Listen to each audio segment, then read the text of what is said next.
Madame, Monsieur, bonjour et bienvenue sur le Media News. Le ministre de l'Intérieur et des collectivités locales, M. Taïb Blaise, a réitéré jeudi, lors d'une entrevue avec Salah El-Merzoun, le deuxième vice-président du Congrès national libyen, au siège de son ministère, l'entière disponibilité de l'Algérie à soutenir le peuple et les autorités libyens pour l'édification d'un nouvel État stable et sécurisé. M. Salah El-Merzoun a déclaré que sa visite en Algérie à la tête d'une importante délégation confirme ce qui a été convenu lors d'une réunion qui s'est tenue récemment à Tripoli entre les deux pays dans le cadre du Haut Comité mixte. La délégation libyenne est arrivée mercredi en Algérie pour une visite officielle de 3 jours à l'invitation de l'APN.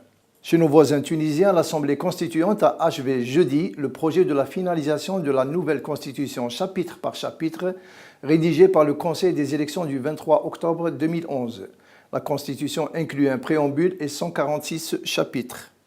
Il est attendu que le projet de constitution soit présenté ultérieurement pour une première lecture et qu'il sera soumis au vote des députés. Par ailleurs, un nouveau gouvernement doit être formé d'ici la fin de la semaine. Le parti islamiste Ennahda ayant accepté de quitter le pouvoir pour laisser la place à un cabinet d'indépendants jusqu'aux prochaines législatives et présidentielles. En Égypte, 3 personnes au moins ont été tuées et des dizaines de blessés dans une puissante explosion d'une bombe qui a ciblé le QG de la police au Caire vendredi matin. Une épaisse couche de fumée noire a couvert toute la région alentour. À la veille du 3e anniversaire de la révolution égyptienne, une vague d'attentats a fait au moins 5 morts au Caire. Le ministère égyptien de l'Intérieur a déclaré que l'explosion de la voiture piégée n'a pas fait de victimes parmi ses dirigeants. L'un de ces groupes, qui dit s'inspirer d'Al-Qaïda, a revendiqué les attentats les plus spectaculaires, dont le dernier en date fin décembre, qui avait fait 15 morts dans l'explosion d'une voiture piégée devant un QG de la police dans le nord du pays.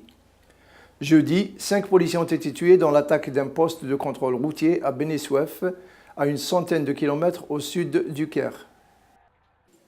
Le ministre des Affaires étrangères britannique, M. William Hague, s'est félicité jeudi de l'accord de cessez-le-feu conclu entre le gouvernement et les rebelles du Sud-Soudan en présence des médiateurs étrangers en Éthiopie. Le gouvernement du Soudan du Sud et les rebelles qui s'affrontent depuis la mi-décembre ont signé un accord de cessez-le-feu, une première étape pour tenter de mettre fin à un conflit qui a déjà fait des milliers de morts et des centaines de milliers de déplacés et permettre l'accès des organisations humanitaires aux populations touchées. La Corée du Nord a appelé vendredi à la fin de toutes les hostilités avec Séoul dans une lettre ouverte adressée à la Corée du Sud, envoyée sur ordre du numéro 1 nord-coréen Kim Jong-un. Ce qui est important pour améliorer les relations entre le Nord et le Sud, c'est de prendre une décision courageuse afin d'arrêter toutes les actions humanitaires, a indiqué la lettre émanant de la Commission nationale de défense, la principale institution militaire de Corée du Nord. La Commission nationale a fourni une série de propositions la semaine dernière et appelé la Corée du Sud d'annuler les manœuvres militaires conjointes avec les États-Unis et a également proposé la suppression des insultes entre les deux pays. Séoul, quant à elle, a rejeté toutes ces offres. Le président palestinien, M. Mahmoud Abbas, a exprimé ses dispositions à prononcer un discours devant la Knesset conformément à sa propre vision et non celle voulue par le chef du gouvernement israélien, Benjamin Netanyahou.